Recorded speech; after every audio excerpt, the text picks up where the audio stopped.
Coucou les filles, cette semaine on se retrouve pour une nouvelle vidéo, pas à pas, ongle en gel, forme blade, ma pose reine des glaces, pour le concours de Priscilla Gomez, avec la boutique Nike.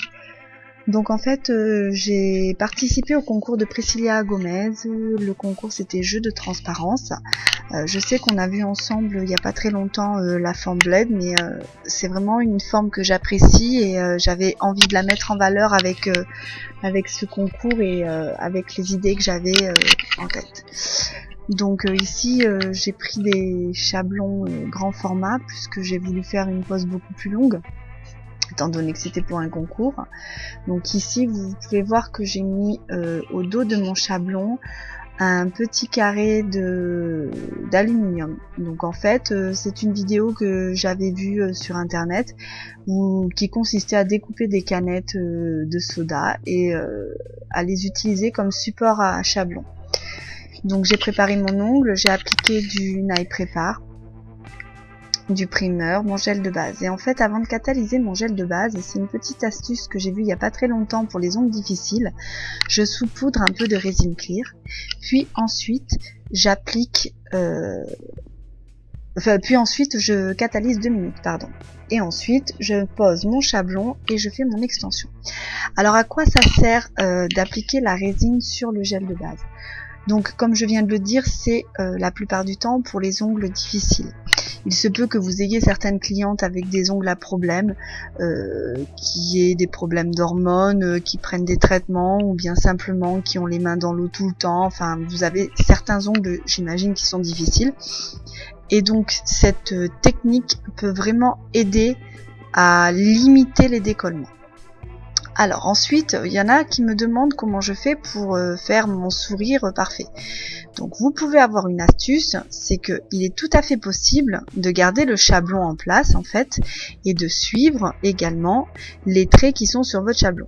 Bon, évidemment, ce genre de technique n'est possible que sur de longues extensions parce que forcément les formes de chablon sont déjà sur les longueurs, donc c'est vraiment pour des formes très très longues. Après, sur du court, c'est vraiment à l'œil, hein. Vous pouvez arriver à faire ça à l'œil assez facilement. Donc vous avez pu voir ici que j'ai aussi utilisé, donc c'est un gel de construction couvrant, hein, et j'ai utilisé la technique de la reverse, hein. C'est toujours cette technique que je prends le plus souvent parce que j'aime vraiment beaucoup cette technique. Ça permet vraiment d'avoir un joli sourire. Ici un pinceau de détail pour souligner la French du noir, pour vraiment faire ce contraste entre la plaque, étant donné qu'ensuite le reste de la pose va être très clair. Il faut quand même souligner cette French pour qu'elle soit visible. Donc du coup j'ai placé donc mon gel noir et puis ensuite par dessus je viens mettre mon gel bleu et je viens y faire des trous. Vous voyez, je fais des gros trous où je mets pas de gel. Parce qu'ensuite, dans ces trous de gel, en fait, je vais venir y mettre du gel de construction clear afin de faire une sorte de marbré en fait, mais avec du gel clear pour vraiment avoir un effet de transparence. Je viens y mettre des microbilles parce que ces microbilles vont me simuler des bulles d'air. Parce qu'en fait, lorsque j'ai fait cette pose, j'avais vraiment en tête des stalactites. Je voulais représenter les stalactites. Et lorsque j'ai regardé des photos de stalactites sur internet, il y avait dans pratiquement tous, c'était du cristal et puis il y avait des bulles d'air à l'intérieur. Donc les microbilles étaient vraiment ce qui me permettait le plus de représenter ces bulles d'air. Donc ici, je viens limer mon ongle.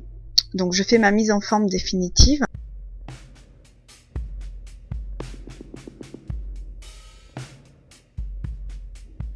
Et là, je viens creuser la forme, donc la forme blade de mon ongle, hein, puisqu'on est parti sur une forme blade.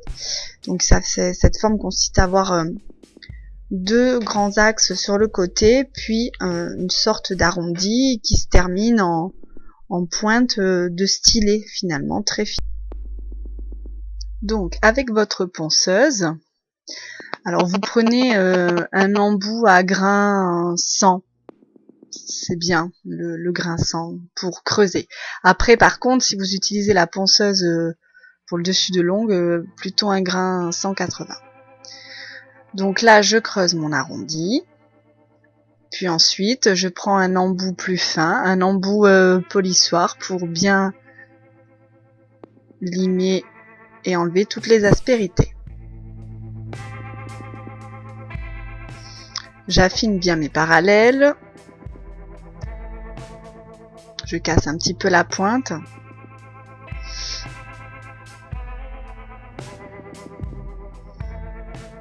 Et voilà. Ensuite, nous allons pouvoir passer à la décoration. Je vous retrouve pour la suite de la vidéo dans un instant, partie 2.